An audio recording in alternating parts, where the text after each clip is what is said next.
Hey guys, it's Amy at Zoe back, and I'm going to do my weekly reading update for October 4th, 2020.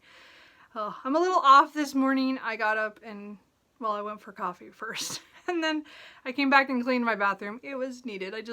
But I'm feeling like off because I'm all wet and everything. It doesn't matter. We're going to get this done Sunday morning. I don't have any other plans, so let's get a little filming done. Anyway, so this week was a very long work week. I made it through, but man, it was a long week. I'm not looking forward to going back tomorrow. I don't know how things went on the weekend. There was like a breakdown in communication at one point. There was breakdowns everywhere, another thing, and it was just like, actually most of the days there was some breakdown, which I hate when those happen all at once. Anyway, so I'm going to talk about the books that I finished, the ones I'm in the middle of, and what I think I'm going to read in the next week. So, Wednesday, I finished Dr. Sleep by Stephen King. This pretty much took me that whole time, because I think I just started it on Sunday, or maybe I started it Saturday. I don't remember what I did on this one.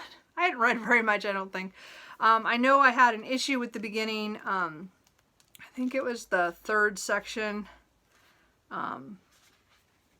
It was like the third section before part one. So it was like the first introductory chapters. The first section was great. The second one was interesting because it introduced the bad person. And then the third one is where I had problems. But as soon as I got past that, it got better. So just if you have that problem, I guess try to get to page... Get into 50 at least. 46 is where the bad chapter ended. So anyway, I really actually enjoy this. So again, I read reread The Shining a couple weeks ago so that I could read this. I read The Shining, decades ago. I think I've read it twice. I think I read it when I was a teenager, and then I read it again, what did I say, 2003? I reread it. So, and then I've seen the movies and the miniseries and stuff like that. I don't really care. Shining's never been one of my favorites. I like the idea of parts of The Shining, but I had forgotten kind of how the book went. So it was great to do the reread and to remember how Stephen King wrote the book, not how Stanley Kubrick changed the end. I mean, I get why he did that for cinematic reasons, but I mean, I liked the book. I think it did what it should have. Oh, I am really sorry. My hair's all sorry. Anyway. Point is that, so I picked up Dr. Sleep. I bought this year, so I really wanted to get to it. It's been a book I think I have on Kindle too, that I bought like years ago on deal, and I just never got to. But I saw this cover and I had to have it. Anyway, so this follows Danny Torrance, the kid in The Shining. Years later, shows him as, well, the first section is just a little bit, again, when he's still a kid, but a few years older, and then after that, he's an adult. And it kind of goes through the next kind of 20, well, maybe not fully 20 years of his life, but a lot of his adult life until he's almost 40, I think. So, where I think the main part of this story takes place is around that. So, anyway, I really like this overall. I'm glad I read it. It's not a perfect book. It's not something I would say, this was super scary and it was just a fun ride, I think is what I'm going to say. It was not one of his scarier books for me. It wasn't not as scary as, well, I mean, again, I didn't find The Shining scary because I've read it before and I've, dealt with the movies and stuff. I don't think it was as scary as that one, But this twisted and turned in ways that I did not expect. I was always surprised with the way the book went. It didn't go where I thought it would or what. So this has to do with him, with Dan now as an adult, being recovering alcoholic and trying to, he's grown up, so his shining isn't quite as bright as it used to be. So he only gets flashes, and I mean, he's still pretty powerful compared to most people, but he's still not as bright as he was. The shining isn't as prominent in his life, even though he does certain things to try to avoid stuff. And he meets a young girl, like 11 or 12, who is super, she shines really bright. And so they have this like connection through this, although they don't know each other.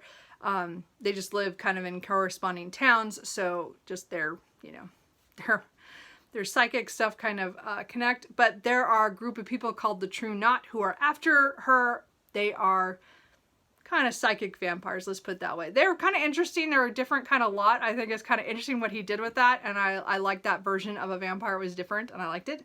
And they, of course, they go for children who have the Shining, and that's how they feed. So it's, I mean, again, it was spooky and gross that way and stuff, but I think overall I still enjoy this. It was just a fun ride to me. It wasn't spectacular, but it wasn't bad. Like, I actually liked the way it ended. I wasn't quite sure if I was going to. I was kind of worried there at the end, but I liked the way it went. So it was, I think overall it was a good Stephen King book, and I'm glad I got to it, even though it took me quite a while. I mean, I've only owned that book for a while, but I had the ebook forever, and I just never read it. So anyway, because I always want to read The Shining, reread The Shining, and so... Anyway, so then Victober came and I was able to start some reads. The first one I finished was The Frozen Deep by Wilkie Collins. This is a novelization of a play that he and Charles Dickens wrote and put on, I believe, like, I think 1859 or something. And then the novelization came out in a collection in 1874. So, so I guess it was like years later, you know, or something. Anyway, but so it's definitely Wilkie Collins style, as in, you know, you get to know the characters, and then there's some kind of drama, and then this one does kind of this jump ahead in time, and then they're even more in peril, and then you can see that for a little bit, and then it jumps again. It was weird in the way it was structured and how we followed people, but if you think of it as it's a play, or it could, you know, be a movie, you can kind of see where the jump scenes, how that works. And it does make sense. It just, for a novel, does not make sense. I mean, again, it's only 101 pages. It's one of those 101 editions. I don't know. I might have to look for more of these. These are interesting. But it was an Arctic there's supposed to be this Arctic expedition, that's the word I'm looking for, to find the Northern Passage. And there's 2 boats going, and one of them is taking away this woman Clara, her bow kind of thing. They just pretty much, you know, she's in this position where she knew somebody from a couple of years ago who went on another expedition to Africa, and he left her thinking he was going to marry her when he came back, but he never really asked her, and he never like did everything. He just assumed they were going to get married. And so she's been, for a couple of years, been kind of stressed out about that he's coming home any day, and he's going to think she's going to marry him, but she's fallen in love with someone else because she wasn't in love with him in the first place. She liked him as a friend, but it was never romantic to her until that last minute when he, you know, he thinks it's all going to be settled, and she's like, you didn't talk to me. Anyway, so she's worried about him coming back, and then the other guy, she and him, you know, finally say, yes, we love each other, and then... Of course, the other guy shows up like 5 minutes later. Totally Wilkie Collins. So it was, and again, it talks about the aftermath of when both men go on the expedition, and then what happens to the expedition, and then how the women left behind are handling it, as well as the men who are on the expedition, and things happen, and it's dramatic kind of thing. It's really short. It's really sweet. I wouldn't, I don't mean sweet as in like, sweet and cute. I just meant it's just fast paced. I read this really, really fast. And again, it was my first finish. And I'm glad I read it. Again, I think I bought this last year. I saw it on somebody's channel. Don't remember anymore. It's been a year. But I think it came after October. So I didn't get to read it for Victober. But I did read it first this year. So that was my first finish. And then my... only other thing I finished so far this month is I finished this morning the audiobook. Sorry, this is not gonna, there you go. Is The Only Plane in the Sky, An Oral History of 9/11 by Garrett M. Graff. It was, had a cast of like 45 people, and then Holter Graham was the one who did kind of the narration part to it, because it was an oral history, so mostly you're getting who talked, and then what they, you know, what they said about that certain instance. This follows 9/11 from the very beginning of that day to the end of the day, and then it kind of does an epilogue of kind of past the next couple days, and then you know, a couple years out. So, but the bulk of it is on the day of 9/11, from the very beginning to the very end of that day.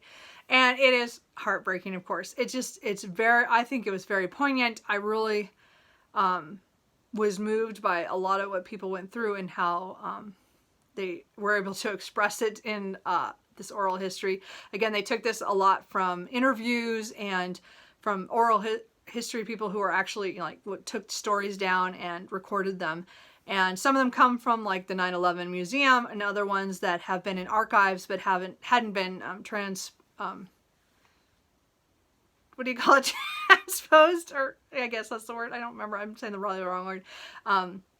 You know, from oral to written. So I did listen to this in audio, and it was so heartbreaking. As I said, I think I cried in my car multiple times because I listened to this mostly in my car. There was a few days where when I got home and I had chores to do, I would listen to it. Like this morning when I cleaned my bathroom, I finished it. So it was one of those things where I listened to just a little bit every day most of the time. There was like, yes, Friday I listened to it for an extra hour after I got home from work, and like today I listened to it for the last hour I did while I was cleaning. But it was like, most of the time it was very, you know, it was like 25 minutes to 30 minutes that I did with my commute. And that was probably all I could handle most of the time. So it did take me a little bit to get through this. Again, it was like a 15 hour, I think it's 15 hour. It's like almost 16 hours. It's 15:55. So it was a long audiobook. Again, I do listen to some long audiobooks, but it was one of the longer ones. But I'm so glad I listened to that. Again, I got it from my library through their app to, I like requested it around 9/11. I think it was a couple days before that. I thought about it, and somebody else had the audio, so I was like next in line. So I got it later in the month. Anyway, so those are all the things that I finished. Yes, my phone is making noises. Anyway, so let's talk about the books that I'm in the middle of. So my reading is in a kind of funky mood, I think. And I'm not sure if it's just my excitement over Victober, but I want to start all the books. And I am not like that kind of reader. I'm usually very much, I have an audiobook going and an ebook going, or I have an audiobook and a physical book going, or an ebook and a physical book. It just depends on my mood. Like I have maybe 2 books at the time going at one time. Right now I have like 4 I've started. And I'm not quite sure how I feel about that. Anyway, so the ebook that I'm reading a little bit here and there, which I mean, again, now I've maybe picked this up as my main read right now, but I started this a day or 2 into in September before October started, but I really wanted to start it, and that was The Romance of a Shop. Oh, you can't really read that, but it says Romance of the Shop by Amy Levy. So so let's see, you can see the title there, maybe, yeah. So I have this on ebook. I think I got a Kindle free edition, and it's working pretty well. I think I'm about 40%. I think I'm 40% through it, so I'm not super far. Because I started it and I read a little bit on my breaks at work this week, and then last night I read a little bit more of it, so I'm a little bit farther into it. So it follows, I think it was from 1887. I'm not positive. I'll try to remember my number next time. And it's about 4 sisters whose father passes away and leaves them in debt. And so their estate is pretty much taken, and they only get, a few items they get to take with them. And then their family thinks they're going to distribute them. Like 2 of them might go to India, and the other ones would be taken in by other relatives. But the women, young women, decide to open up a photography shop because that's an up-and-coming thing. So they know somebody who has one in another town, so they contact him to see if he thinks they could take that on, because they have the equipment for it. I guess their father had that. I'm not quite sure that part of it, but they decided to go in this. And so it's their story of going from a more privileged class down to a working class, and how that changes how they look at themselves and how other people look at them. And so it's really interesting. It's written very it's really easy reading. Like it was really, some Victorian reads are not quite so easy. This is really easy. Like I just it dove right in. It's really like easy to read, and the chapters aren't very long. So, I mean, again, it's only about a 240-page book, so I don't think it's super long.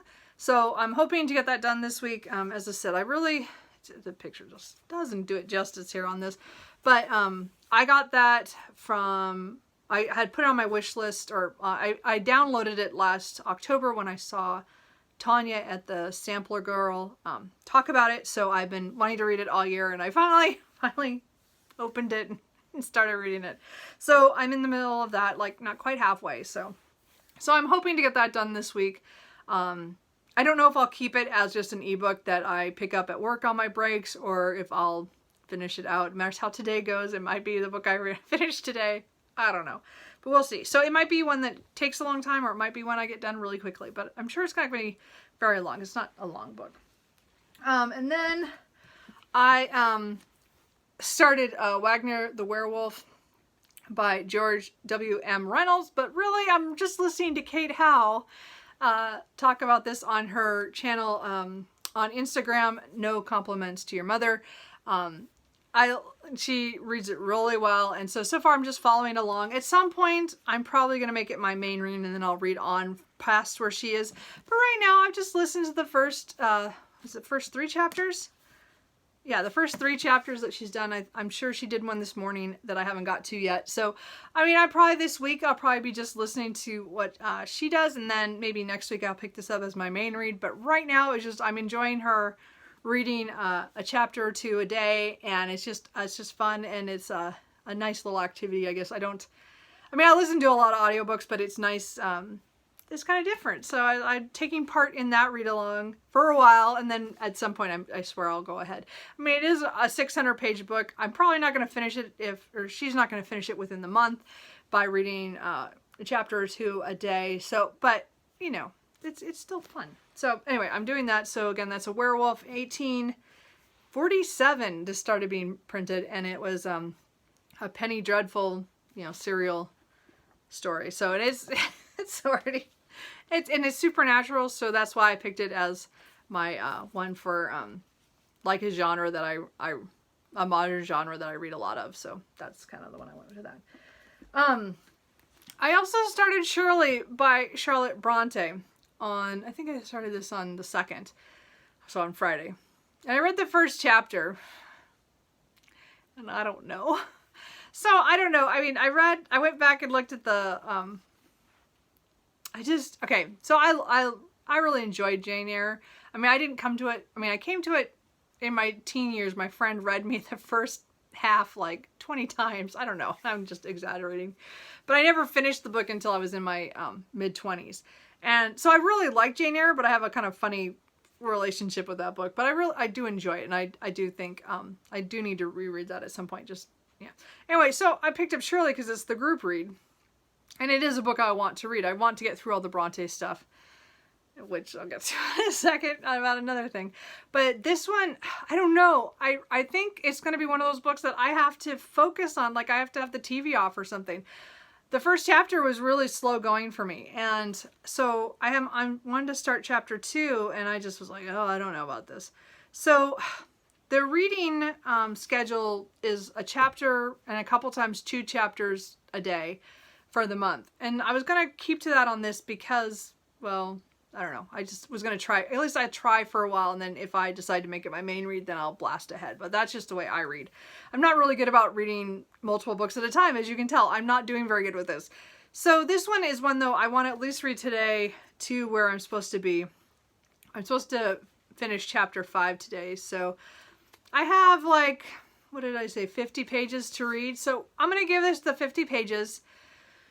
And then see if this is a book I want to read this month. I'm not sure. So I don't know anything about this. So far, I've only got a chapter where it talks about some curates and how they're not very nice people to be church people. I don't know. So I don't know.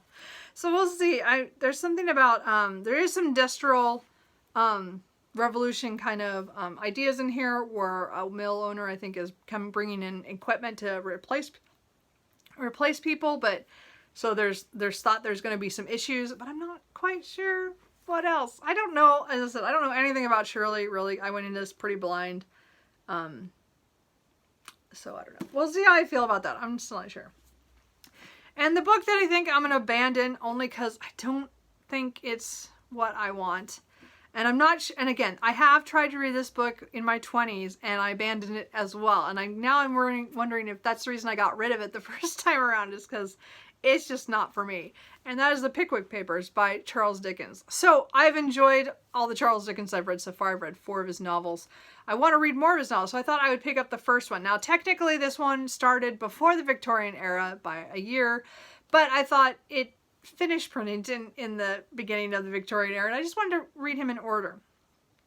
Well, it's not really my style. First of all, it's going to be, it's kind of satirical look at really bumbling idiots who are, I don't know, talking about nonsense most of the time. At least the first 17 or 18 pages I got to. And it's going to be their adventures kind of looking around of human nature and things going on. And I get the concept, but I don't think I want to read this. So I don't know if anybody else has read this. I mean, again, I've enjoyed Bleak House and A Tale of Two Cities and Hard Times.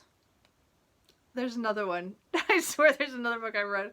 Anyway, but I want to, I want to be more of a I don't know.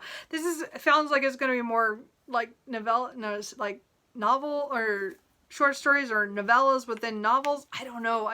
That's not my kind of favorite thing. So I might abandon this. So I don't know. If you guys have read this, let me know if there's a reason I should continue. But I think there's so much Dickens I want to read that I'm willing to abandon that. Even though I did want to read them in order, but it is not for me, really, so far. So I don't know. We'll think about that. So then going into the next week, this is what I think. So I'm going to try to finish The Romance of His Shop, but if I do, if not, I'll continue with that. Wagner the Werewolf and Shirley by Charlotte Bronte. So my audiobook, oh, it's not here. Where did I put it? Oh, dang, it's in the other room. Well, anyway, you guys don't need a picture or other thing. I'm going to attempt to listen to Withering Heights by Emily Bronte. This is a book I have attempted to read 3 other times, and let's see here. Oops, I can't spell on here, so it's of course going away. So I'm going to listen to the one by narrated by Joanne Frogert. Anyway, so that's the one I got it on some deal at some point. Anyway, so I've listened to this or tried to read it 3 times physically, and I did it once when I was in college. Once probably in my 30s, and then I attempted it 2 years ago, and I hated it. So I thought it was last year, but it was 2 years ago. That's how I blocked it out. Anyway, point is that this is my last try, and I got this audiobook on the assumption that that's the way I'm going to get through this book. Now, I don't usually try to force myself to read anything that many times. The Withering Heights is one of those ones, though, I feel like I should read. And I know we shouldn't be reading things that, we don't want to read when we're adults, and we don't have to read it for a class or anything. But again, being somebody who's read a lot of classics and has read a lot of Victorian classics and wants to read more, I feel like it's one of those things I need to read to understand a lot of other things that I've read or I'm going to read in the future. And it's just, I have issues with it. Because again, I have friends who love and adore that book. And I hated the first 30 pages that I read a couple of years ago. And again, I don't even remember, the other years I didn't even get that far. So, the point is that this is the last time. So I'm going to attempt to do the audiobook. I'm going to try to do it on my commute. If that doesn't work, if I find that that's just annoying, then I'm going to set aside a half hour to an hour every night, and I just have to listen to it, sitting on my couch and just do it. And I'm gonna try to get farther into the book. I would like to get at least halfway before I abandon it again, but no promises. But I think, as I said, Withering Heights will be my next audiobook. At least we're gonna try. I might pick up another audiobook if I decide this one I just have to be at home and have to count off the minutes to get through it. I don't know. We'll see. And then I might start, this is a slight spoiler for my book haul, but My Dearest, Dearest Albert, Queen Victoria's life through her letters and journals, compiled by Karen Dolby. I am doing this for the prompt of letters and journals. Again, it's not very long. It's just, let's see here.